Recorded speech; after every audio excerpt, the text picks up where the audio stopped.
Dear students, నేను Potharaju Srinivas, lecturer in public administration, SRNK government degree college, Banswada. మనం గత క్లాస్లో new public administration first Minnowbrook perspective, నూతన ప్రభుత్వ పాలన, మొదటి మిన్నోబ్రూక్ సమావేశం యొక్క సమ్యక్ దృష్టి చర్చించినటువంటి అంశాలు లేక దృష్టికోణం గురించి చర్చించుకున్నాం. గత క్లాస్లో మనం చెప్పుకున్నట్లుగా ప్రతి 20 సంవత్సరాలకు ఒకసారి అమెరికాలో ఉన్నటువంటి మిన్నోబ్రూక్ అనబడేటువంటి పట్టణంలో ఈ మిన్నోబ్రూక్ పర్స్పెక్షన్ సమ్యక్ దృష్టి సమావేశాలు నిర్వహిస్తూ ఉన్నారు. ఆ సమావేశాలకు ప్రపంచంలో ఉన్నటువంటి ఎమినెంట్ ప్రొఫెసర్లు, పేరు ప్రఖ్యాతులను పొందినటువంటి ప్రొఫెసర్లు, పబ్లిక్ అడ్మినిస్ట్రేషన్కు చెందినటువంటి పరిశోధకులు, స్కాలర్సు, రీసెర్చ్ స్కాలర్సు, విద్యార్థులు హాజరై 20 సంవత్సరాలకు ఒకసారి ప్రపంచవ్యాప్తంగా వస్తున్నటువంటి మార్పుల గురించి, ప్రధానంగా ప్రపంచంలో ఉన్నటువంటి వివిధ దేశాల ప్రభుత్వాలు ఏ విధంగా పనిచేస్తూ ఉన్నాయి, వివిధ దేశాల యొక్క పాలనా వ్యవస్థలు ఏ విధంగా పనిచేస్తూ ఉన్నాయి,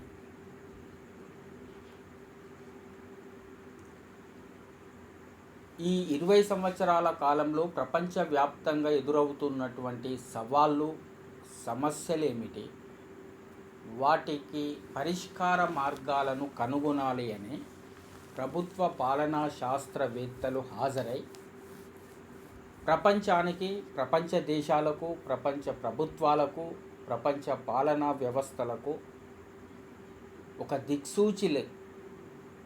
దిక్సూచిలాగా సలహాలను ఇవ్వడం జరుగుతూ ఉన్నది. ఇందులో భాగంగా మనం గతంలో చెప్పుకున్నట్లుగా 1968వ సంవత్సరంలో అమెరికాలో ఉన్నటువంటి సిరాకస్ యూనివర్సిటీకి చెందినటువంటి డ్వైట్ వాల్టో అధ్యక్షతన మొట్టమొదటి సమావేశం నిర్వహించడం జరిగింది. ఆ సమావేశంలో సంబద్ధత, విలువలు, సాంఘిక సమభావన, మార్పు అనేటువంటి అంశాలపైన చర్చించి నూతన ప్రభుత్వ పాలన విధానాలను రూపొందించడం జరిగింది. ఆ సమావేశం జరిగిన 20 సంవత్సరాల తర్వాత 1988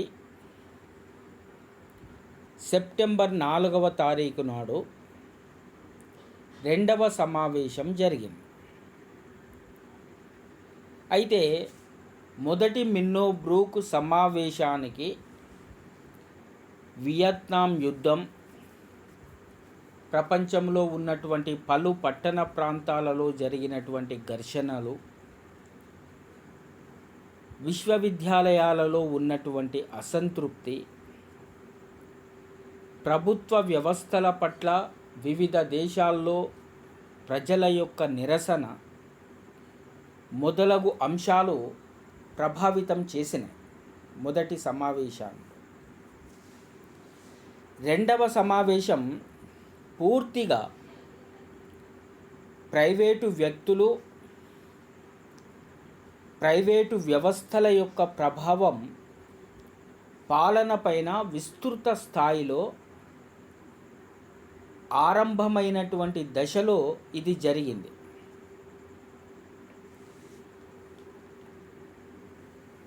ఈ సమావేశానికి ప్రభుత్వ పాలనా శాస్త్ర పరిశోధకులు, ఉపన్యాసకులు, ఆచార్యులు, వృత్తిపరమైన నిపుణులే కాకుండా, వెల్ అడ్మినిస్ట్రేటర్లే కాకుండా చరిత్ర, అర్థశాస్త్రం,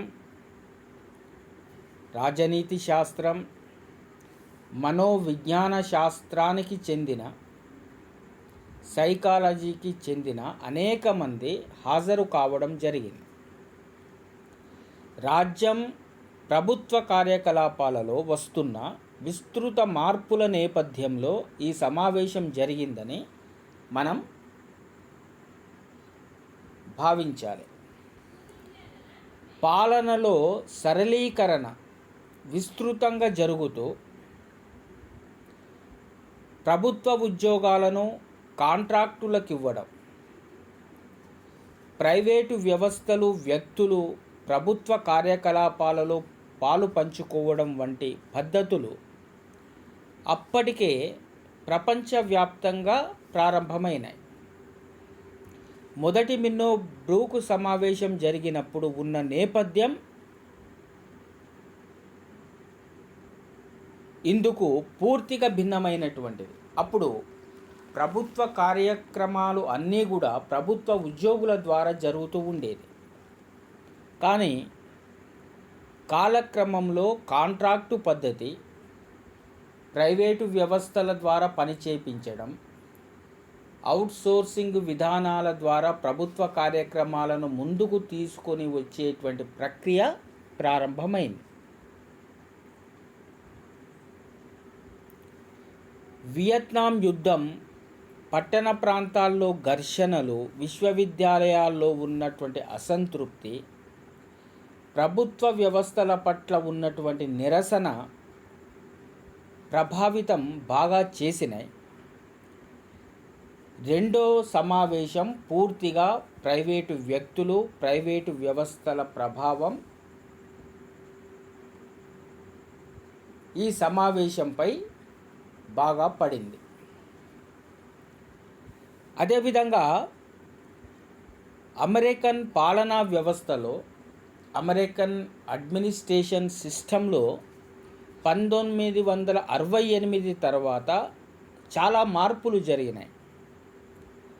అమెరికా గవర్నమెంటులో గవర్నెన్స్ భావన, అదేవిధంగా రాజ్య స్వభావంలో మార్పులు జరిగినాయి. ఇందులో ప్రత్యేకించి ప్రైవేటీకరణ అనబడేటువంటి భావన ముఖ్యమైనటువంటిది.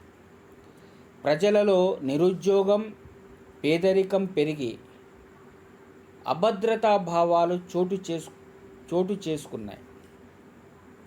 ప్రభుత్వ పాలనా శాస్త్ర అధ్యయనం కూడా 1960 దశకంలో రాజనీతి శాస్త్రంతో కలిసి ఉండడం కాక ప్రత్యేకంగా ముందుకు రావడం జరిగింది. సమావేశంలో పాల్గొన్నటువంటి ప్రతినిధులు కూడా అనేక విషయాలకు, విజ్ఞాన శాస్త్రాలు అంటే సైన్సుకు సంబంధించినటువంటి ఆచార్యులు, అర్థశాస్త్రం, ప్రణాళిక, నగర అధ్యయనాలు మొదలైనటువంటి వాటికి ప్రాతినిధ్యం వహిస్తూ నూతన అంశాలపై చర్చించడం జరిగింది. చర్చించబడినటువంటి అంశాలలో కూడా నవ్యతను అంటే నూతన భావాలను వెలిబుచ్చడం జరిగింది. నాయకత్వానికి సంబంధించిన అంశాలలో, సాంకేతికపరమైన విజ్ఞానానికి సంబంధించిన అంశాలలో, సమాజంలో స్థిరీకరణ శక్తిని, సమగ్రతను పెంచడంలో, విధాన అధ్యయనాలు, పాలసీ మ్యాటర్లను స్టడీ చేయడంలో, న్యాయ దృక్కోణాలను రూపొందించడంలో,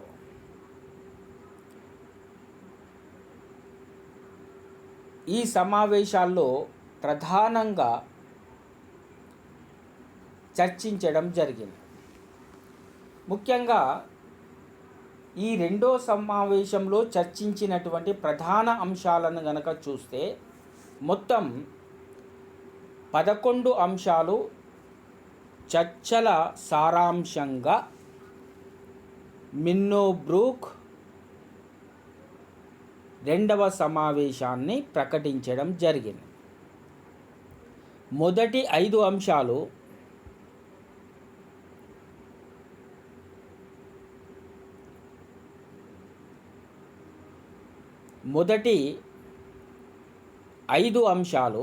చారిత్రక నేపథ్యాన్ని, మిన్నో బ్రూక్ 1 సమావేశ తదనంతర మార్పులను ప్రకటించగా, మిగతా 6 అంశాలు ప్రస్తుత భవిష్యత్తు దృక్కోణాలను ఆవిష్కరించడం జరిగింది. అవి ఏమిటి అన్న సంగతిని చూస్తే, 1 సాంఘిక సమభావన మిన్నో బ్రూక్ 1లో కీలకమైనటువంటిది.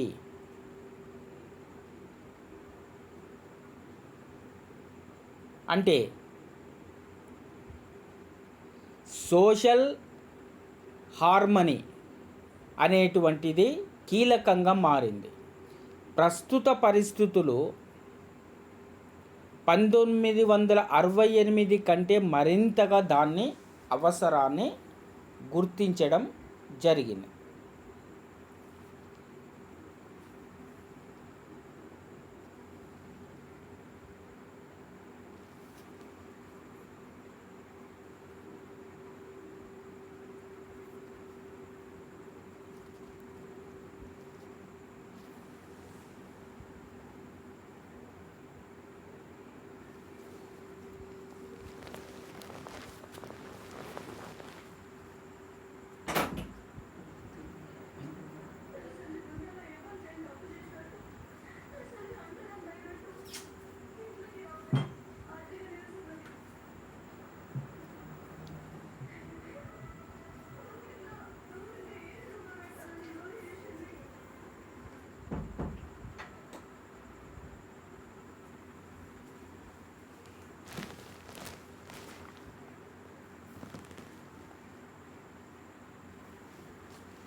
రెండవ మిన్నో బ్రూక్ సమావేశం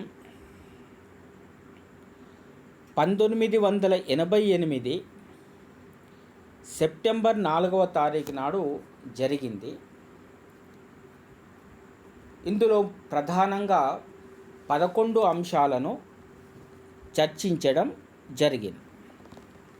దాంట్లో మొదటిది సాంఘిక సమభావన మిన్నో బ్రూక్ 1లో కీలకమైనది. రెండవది ప్రజాస్వామిక విలువలు, వాటి అవసరాన్ని గుర్తించి ప్రభుత్వ పాలన వాటిని ముందుకు తీసుకొని వెళ్ళాలని, నైతికత, నాయకత్వం, జవాబుదారీతనం ప్రభుత్వ పాలనకు ఉండవలసిన ప్రామాణిక లక్షణాలు అని గుర్తించడం జరిగింది.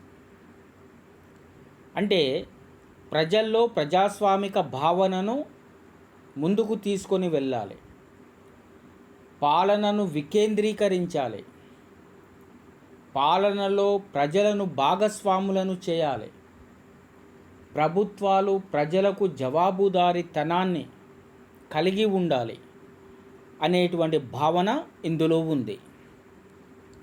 అదేవిధంగా నైతిక విలువలు పెంపొందించాలని, జవాబుదారీతనాన్ని పెంచాలని ఇందులో పేర్కొనడం జరిగింది. మూడవ అంశంగా సాంప్రదాయం ప్రవర్తన అంశాల మధ్య చర్చను తీసుకొని రావాలని చెప్పనని భావించడం జరిగింది. సాంప్రదాయాలు ప్రజలను ప్రభావితం చేస్తాయి. సాంప్రదాయాలకు అనుగుణంగా ప్రజల యొక్క ప్రవర్తన ఉంటుంది. కాబట్టి ప్రతి దేశంలో ఉండేటువంటి స్థానిక సాంప్రదాయాలను గౌరవించాలి. మూఢనమ్మకాలతో కూడుకొని ఉన్నటువంటి సాంప్రదాయాలను తృణీకరించాలి అనేటువంటి భావనను వెలిబుచ్చడం జరిగింది. ఇక నాలుగవ అంశం వివిధ శ్రామిక వర్గాల మధ్య సమాజంలో కొనసాగుతున్నటువంటి వైవిధ్యం ఒక ప్రధాన చర్చగా జరిగింది. ఇది 3 అంశాలకు సంబంధించినటువంటిది. ఒకటి, సాధారణ ప్రత్యేక అధికారుల మధ్య సంబంధం.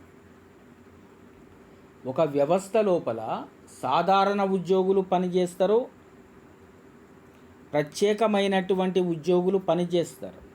వీరి మధ్యన ఎలాంటి సంబంధం ఉండాలి అన్నదాన్ని ప్రధానంగా చర్చించడం జరిగింది.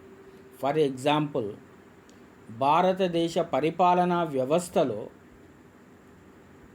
సివిల్ సర్వీసు దళానికి సంబంధించినటువంటి ఐఏఎస్ అధికారులు సాధారణ పరిజ్ఞానం ఉన్నటువంటి ఉద్యోగులు. వీరి ఆధీనం లోపల సాంకేతిక పరిజ్ఞానం ఉన్నటువంటి ఉద్యోగులు పనిచేయడం జరుగుతూ ఉంటుంది. ఉదాహరణకు ఉన్నత విద్యనే గనక తీసుకున్నట్లయితే డిగ్రీ కళాశాలకు సంబంధించిన విద్యనే గనక తీసుకున్నట్లయితే సాధారణ పరిజ్ఞానం కలిగినటువంటి ఐఏఎస్ ఆఫీసర్లు ప్రిన్సిపల్ సెక్రటరీలుగా, కమిషనర్లుగా, డైరెక్టర్లుగా పనిచేయడం జరుగుతూ ఉంటుంది. సాంకేతిక పరిజ్ఞానం, ప్రత్యేక పరిజ్ఞానం కలిగినటువంటి లెక్చరర్లు కానీ, ఆఫీసు స్టాఫ్ కానీ వారి ఆధీనంలో పనిచేయాలి. కాబట్టి వీరిద్దరి మధ్యన ఎలాంటి సంబంధాలు ఉండాలి అన్న దానిపైన చర్చ జరిగింది. రెండవది, జాతుల లైంగిక వైవిధ్యం. వివిధ జాతుల వైవిధ్యం, లింగపరమైనటువంటి విచక్షణకు సంబంధించినటువంటి వైవిధ్యం, ఉన్నటువంటి విచక్షణలను, డిస్క్రిమినేషన్స్ను ఏ విధంగా తగ్గించాలి అన్న దానిపైన చర్చ జరిగింది. కారణం ఏమిటి అంటే ప్రపంచవ్యాప్తంగా తెల్లవారు నల్లవారు అనేటువంటి ఒక భావన ఉండేది, జాతిపరమైన విచక్షణ. అదేవిధంగా మన దేశంలో కూడా ఆర్యులు, ద్రావిడులు అనబడేటువంటి విచక్షణ ఉంది. ఆదిమ జాతులు, వెనుకబడినటువంటి జాతులు, గుర్తించబడినటువంటి జాతులు, బలహీన వర్గాలు, ఉన్నత వర్గాలు అనబడేటువంటి జాతి విచక్షణ కూడా ఏర్పడి ఉంది. అదేవిధంగా లైంగికపరమైన వైవిధ్యం, స్త్రీ పురుషుల మధ్యన ఉండేటువంటి వైవిధ్యం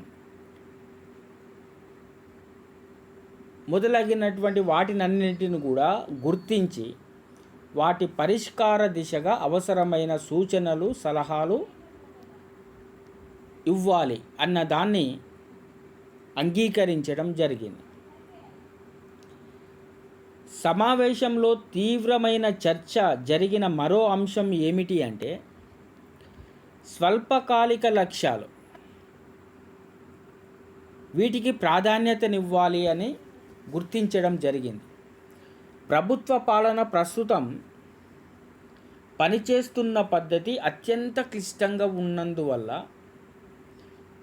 పాలనా సౌకర్యం పొందుతున్నటువంటి వ్యవస్థల భిన్నత్వం వల్ల దీర్ఘకాలిక లక్ష్యాల గురించి కాకుండా స్వల్పకాలిక లక్ష్యాలపైననే దృష్టిని కేంద్రీకరించాలి. అంటే ఒక దేశాభివృద్ధి బహుళార్థ సాధక ప్రాజెక్టుల ద్వారా, మౌలిక యంత్ర నిర్మాణ పరిశ్రమల ద్వారా పెద్ద ఎత్తున చేపట్టేటువంటి అవస్థాపన సౌకర్యాలు, రోడ్లు, కరెంటు, వంతెనలు మొదలైనటువంటి వాటికి ఎక్కువ సమయం పడుతుంది.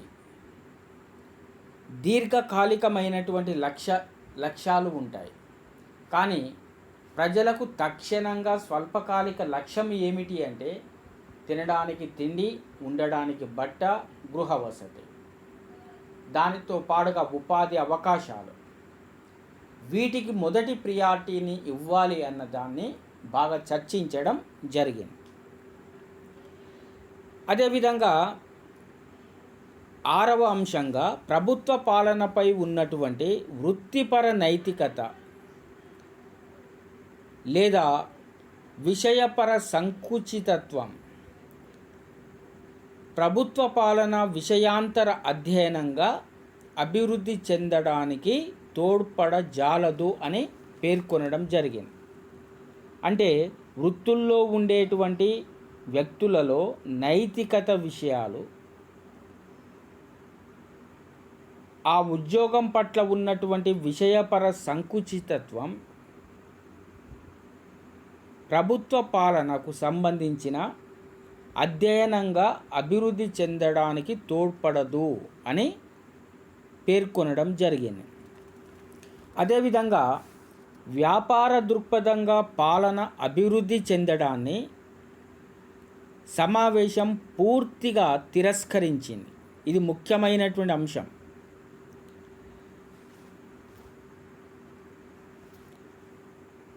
అంటే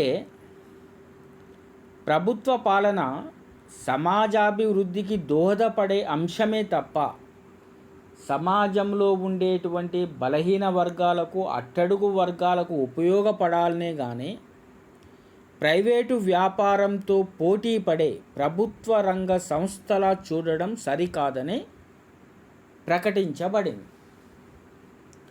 అంటే ఒక రకంగా చెప్పాలంటే ప్రైవేటు రంగాన్ని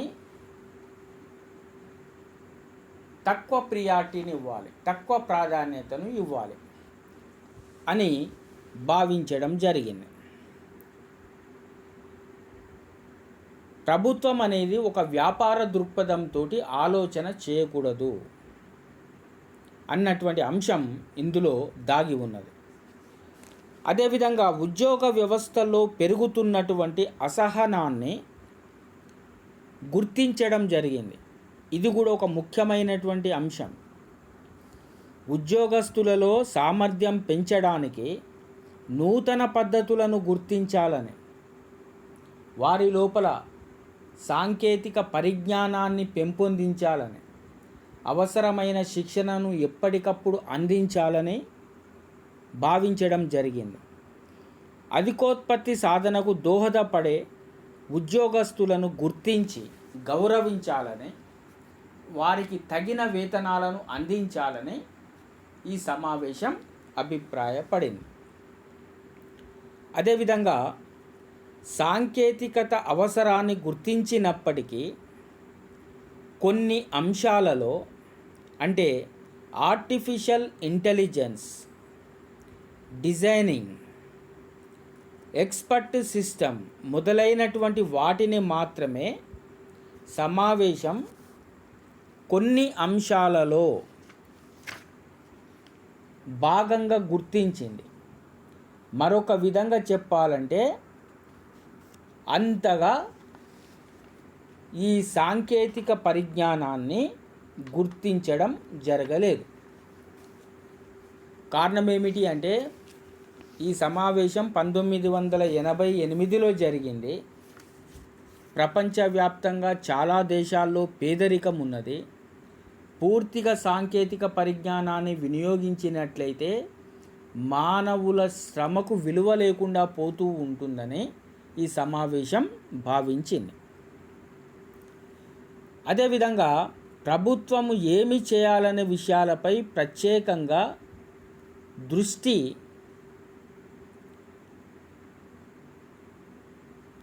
సారించడం లేదు.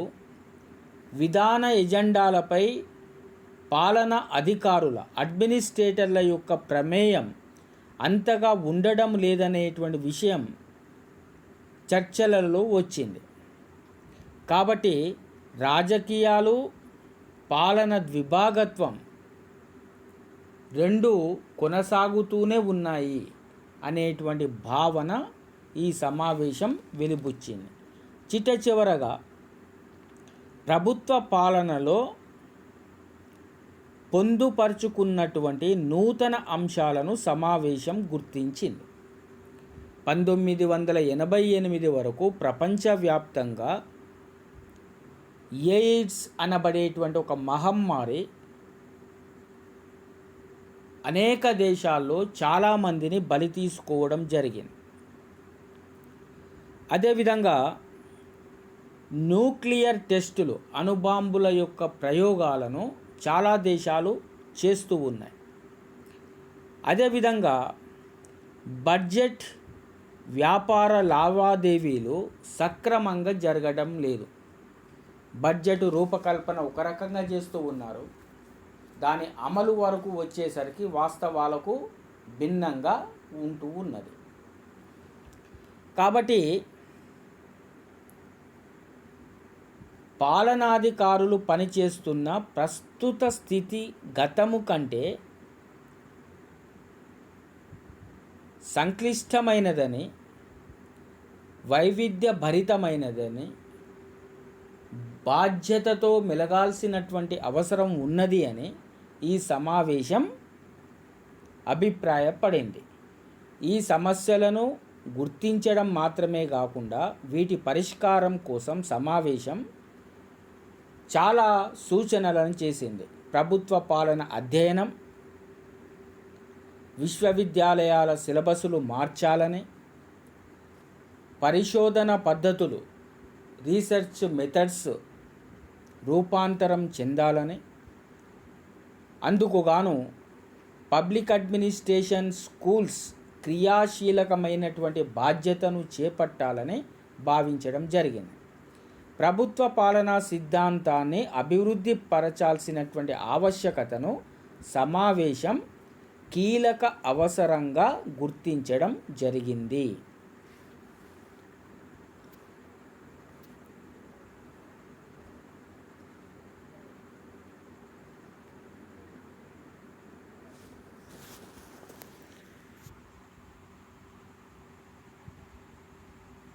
కాబట్టి మోహిత్ భట్టాచార్య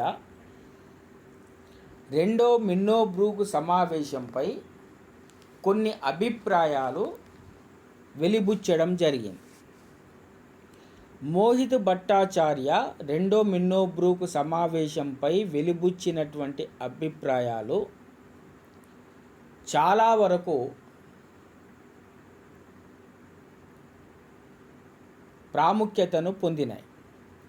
ఆ అంశాలు ఏమిటి అని అంటే, తక్షణ భవిష్యత్తు కోసం ఏర్పాటు చేసినటువంటి లక్ష్యాలు అంగీకరించగలిగినవే కానీ సమూలమైనటువంటి మార్పుకు ఉద్దేశించినటువంటివి కావు. సమూలమైనటువంటి మార్పు సమాజంలో రావాలంటే స్వల్పకాలిక లక్ష్యాలతో పాటుగా దీర్ఘకాలిక లక్ష్యాలు కూడా సమాంతరంగా వెళ్ళాలి. రైలుకు రెండు పట్టాలు ఏ విధంగా ఉంటాయో అదే విధంగా వెళ్ళాలి. కానీ ఈ మిన్నో బ్రూక్ సమావేశం తాత్కాలిక ప్రయోజనాలకు, తాత్కాలిక లక్ష్యాలకు మాత్రమే ప్రాముఖ్యతను ఇవ్వడం జరిగింది అని ఈయన భావించడం జరిగింది. ప్రభుత్వ పాలనా శాస్త్ర పరిశోధకులు పాలనా శాస్త్రం ఏ రకంగా ఇతర శాస్త్రాలపై ఆధారపడి ఉందో గుర్తించడం జరిగింది. ప్రభుత్వ పాలనా శాస్త్ర పరిశోధకులు పాలనా శాస్త్రం ఏ రకంగా ఇతర శాస్త్రాలపై ఆధారపడి ఉందో గుర్తించారు. అంటే రాజనీతి శాస్త్రం పైన, అర్థశాస్త్రం పైన, మనోవైజ్ఞానిక శాస్త్రం పైన, సమాజ శాస్త్రం పైన తప్పనిసరిగా ప్రభుత్వ పాలనా శాస్త్రం ఆధారపడుతూ ఉంటుంది. ఇదే సమయంలో విషయపర సంకుచిత్వాన్ని కూడా ఈ సమావేశం ప్రదర్శించింది అని ఈయన విమర్శించడం జరిగింది.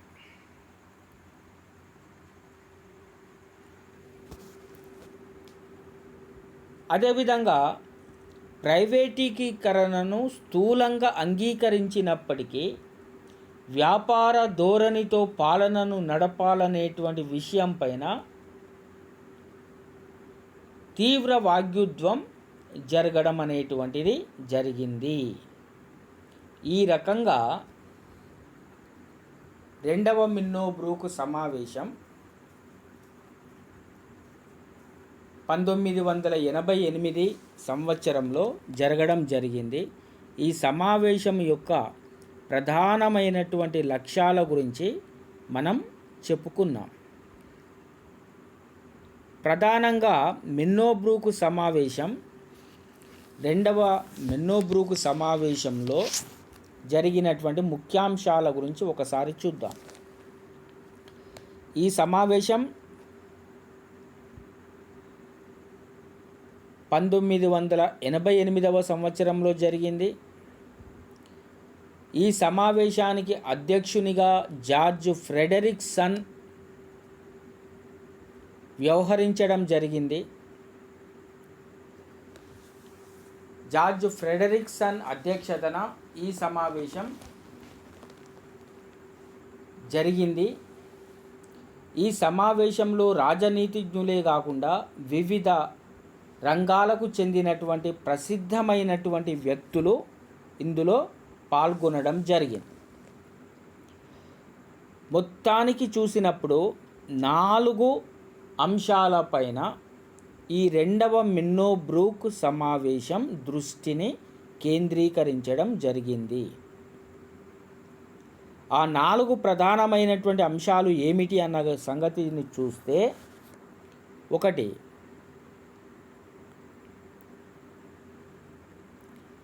Liberalisation, 2 privatisation, 3 globalisation. సరళీకరణ, ప్రైవేటీకరణ, ప్రపంచీకరణ.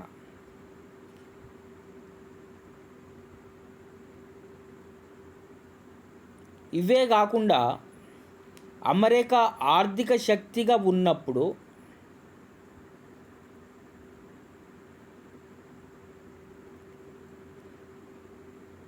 ప్రధానమైనటువంటి భావనలు ఏ విధంగా ఉన్నాయి, అంతేకాకుండా ఈ సమావేశం జరుగు సందర్భం ఏ విధంగా ఉంది, వీటిపైన ఎక్కువగా దృష్టిని పెట్టడం జరిగింది. ఇందులో మనం ముఖ్యంగా చర్చించుకోవాల్సినటువంటి అంశం ఏమిటి అని అంటే, ఈ రెండవ మిన్నో బ్రూక్ సమావేశం ప్రధానంగా ఎల్పిజి, లిబరలైజేషన్, ప్రైవేటైజేషన్, గ్లోబలైజేషన్ పైన ఎక్కువగా దృష్టిని కేంద్రీకరించింది అని చెప్పుకోవచ్చు. కారణం ఏమిటి అంటే 1988 వరకు ప్రపంచవ్యాప్తంగా ప్రత్యేకించి అగ్రదేశాల్లో ప్రైవేటీకరణ, సరళీకరణ, ప్రపంచీకరణ అనబడేటువంటి దృక్పథాలు ముందుకు వచ్చినాయి. అప్పటికి భారతదేశంలో ఈ సంస్కరణలకు ఎక్కువగా ప్రాముఖ్యత లేకుండా పోయింది. కాబట్టి ఈ సంస్కరణలను తీసుకొని రావాలి, వర్ధమాన దేశాల్లో, అభివృద్ధి చెందని దేశాల్లో కూడా ఈ ప్రక్రియలను ముందుకొని తీసుకొని పోయినప్పుడే అన్ని దేశాలు అభివృద్ధి చెందుతాయి అని ఈ సమావేశం భావించడం జరిగింది. అయితే భారతదేశంలో ప్రత్యేకించి చూసినప్పుడు 1991లో పివి నరసింహారావు ప్రభుత్వం అధికారం లోపలికి వచ్చిన తర్వాత అప్పుడు ఆర్థిక శాఖ మంత్రిగా ఉన్నటువంటి డాక్టర్ మన్మోహన్ సింగ్ సూచనలు సలహాలు మేరకు నూతన ఆర్థిక సంస్కరణలను భారతదేశంలో ప్రవేశపెట్టడం జరిగింది. ఈ నూతన ఆర్థిక సంస్కరణలు భారతదేశంలో ప్రవేశపెట్టడానికి ఈ మిన్నో బ్రూక్ 2వ సమావేశం దోహదపడింది అని కూడా చెప్పవచ్చు, ప్రభావితం చేసింది అని కూడా మనం చెప్పుకోవచ్చు. కారణం ఏంటంటే భారతదేశంలో ప్రత్యేకించి 1947లో స్వాతంత్రం లభించిన తర్వాత భారతదేశాన్ని సామ్యవాద రిపబ్లిక్ దేశంగా ప్రకటించడం జరిగింది. అంటే భారతదేశంలో సామ్యవాద తరహా ప్రజాస్వామిక ప్రభుత్వం ఉంటుంది అని. ప్రభుత్వం ఒక సహేతుకమైనటువంటి పన్నుల విధానము ద్వారా ఆర్థిక సమానత్వాన్ని సాధించాలి. ధనవంతులపైన, పెట్టుబడిదారులపైన, పారిశ్రామికవేత్తలపైన, అధిక ఆదాయ వర్గాలపైన ఎక్కువ మొత్తంలో, ఎక్కువ శాతంలో ట్యాక్స్లను విధించి, పన్నులను విధించి, ఆదాయం పన్ను రూపేణ, ఆస్తి పన్నుల రూపేణ, సంపద పన్నుల రూపేణ, కస్టమ్స్ సుంకాల పేరుపైన నిధులను సమీకరించి ఆ వచ్చినటువంటి ఆదాయాన్ని పేద ప్రజల సంక్షేమ కార్యక్రమాల కోసం ఖర్చు పెట్టాలి అనేటువంటి భావనతోటి రాజ్యాంగ నిర్మాతలు భారతదేశ రాజ్యాంగ పీఠికలో సోషలిస్ట్ సామ్యవాద అనబడేటువంటి పదాన్ని చేర్చడం జరిగింది. ఈ భావనకు అనుగుణంగా 1948లో రూపొందించినటువంటి పారిశ్రామిక తీర్మానం ఈ దేశంలో ఉండేటువంటి ప్రభుత్వ శాఖలను, కీలకమైనటువంటి యంత్ర నిర్మాణ పరిశ్రమలను, కీలకమైనటువంటి వస్తూత్పత్తి పరిశ్రమలను, మౌలిక పరిశ్రమలను అన్నింటినీ ప్రభుత్వమే నిర్వహించాలని పేర్కొనడం జరిగింది. ప్రభుత్వమే ప్రత్యక్షంగా వస్తూత్పత్తి రంగం లోపలికి ప్రవేశించి ప్రభుత్వ రంగ సంస్థలను ఏర్పాటు చేసింది, ప్రభుత్వ కంపెనీలను ఏర్పాటు చేసింది. ఉదాహరణకు BHEL, ECIL, IDPL, ONGC, railway department, వివిధ కార్పొరేషన్లను ఏర్పాటు చేసి ప్రభుత్వమే పెట్టుబడులను పెట్టి ప్రభుత్వ రంగంలోనే ప్రజలకు సేవ చేయాలని, పెద్ద మొత్తంలో వస్తూత్పత్తులను చేయాలని, సరసమైన ధరలకు ప్రజలకు అందించాలని చెప్పనని భావించడం జరిగింది. అదే భావన ద్వారా 1956లో రూపొందించినటువంటి 2వ పారిశ్రామిక తీర్మానం సూచించడం జరిగింది.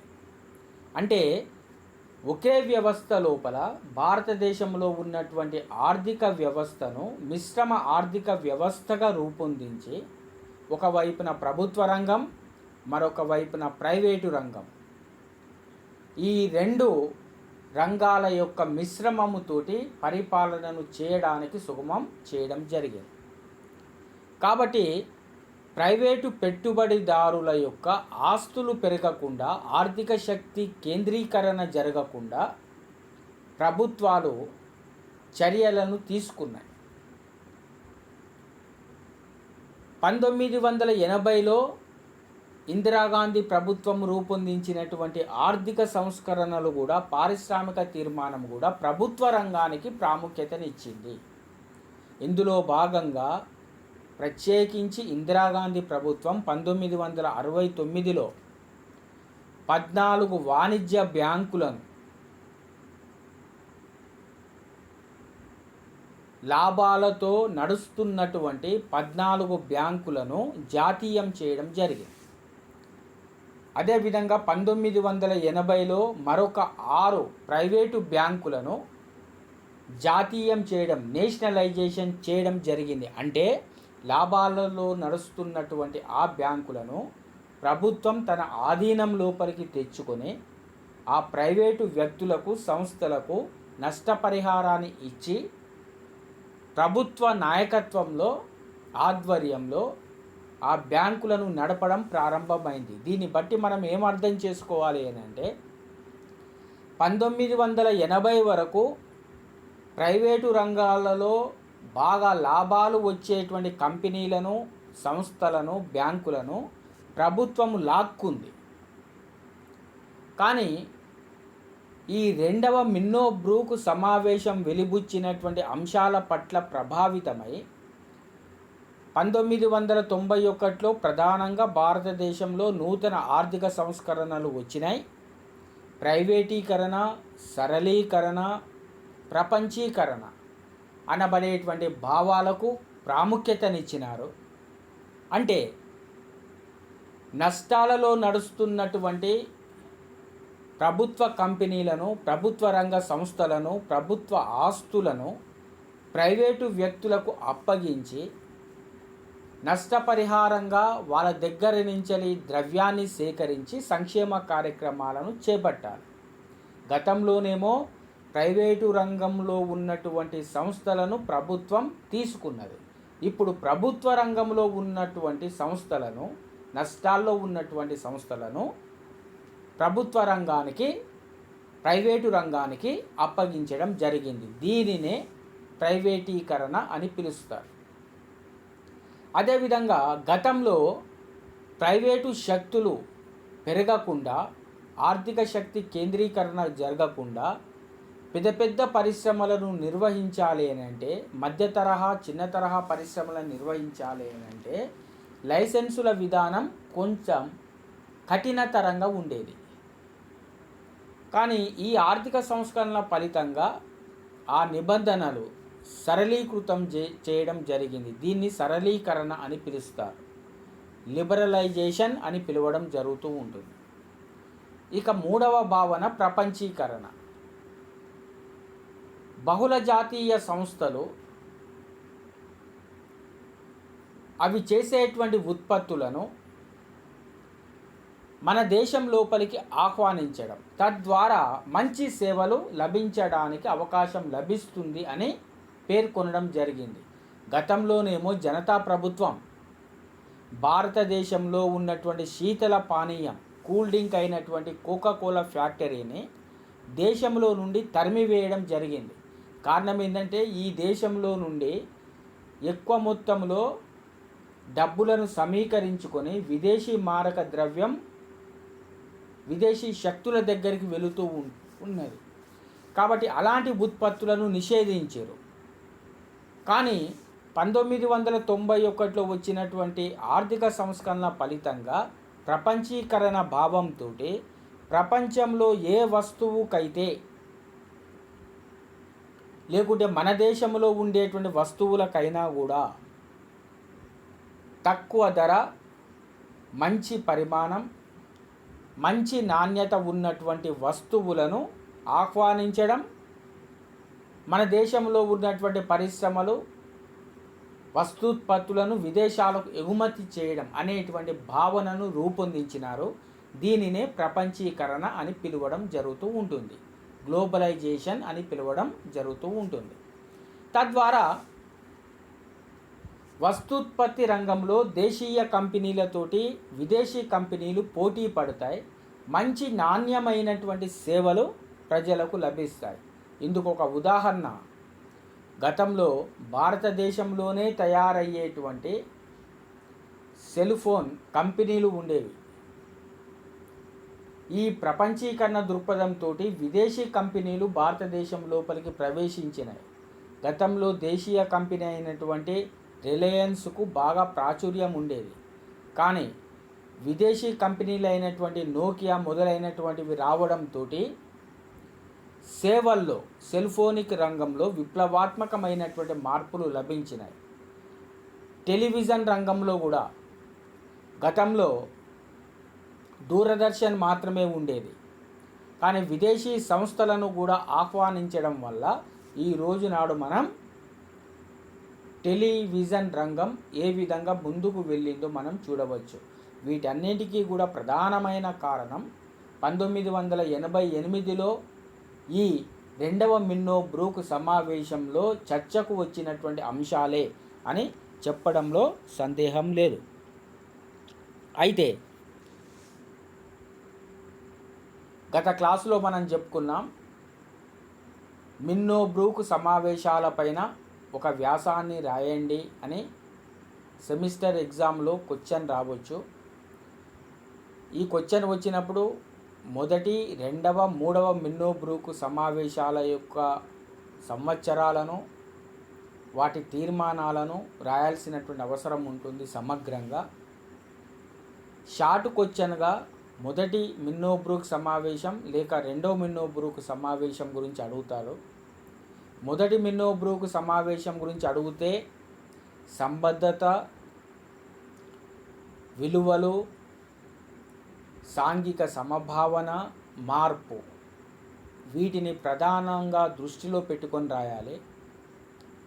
అదేవిధంగా రెండవ మిన్నో బ్రూక్ సమావేశం గురించి అడిగితే ఇది 1988లో జరిగింది.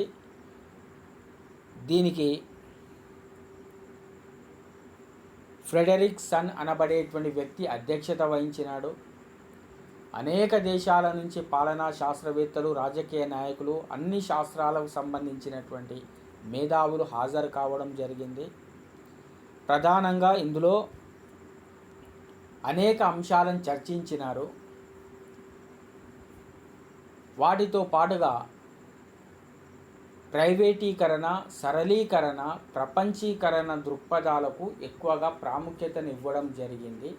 కానీ ప్రైవేటు రంగం యొక్క గుత్తాధిపత్యాన్ని వ్యతిరేకించడం జరిగింది అన్న విషయాన్ని రాయాలి. అదేవిధంగా వెరీ షార్ట్ క్వశ్చన్స్గా కూడా వస్తాయి. రెండవ మిన్నో బ్రూక్ సమావేశం అన్నప్పుడు ఇది జరిగినటువంటి సంవత్సరం, దీనికి అధ్యక్షత వహించినటువంటి జార్జ్ ఫ్రెడరిక్ సన్ యొక్క పేరును, సమావేశం యొక్క ముఖ్యమైన లక్ష్యాలైనటువంటి ప్రపంచీకరణ, సరళీకరణ, ప్రైవేటీకరణ గురించి రాయాల్సినటువంటి అవసరం ఉంటుంది. Thank you one and all.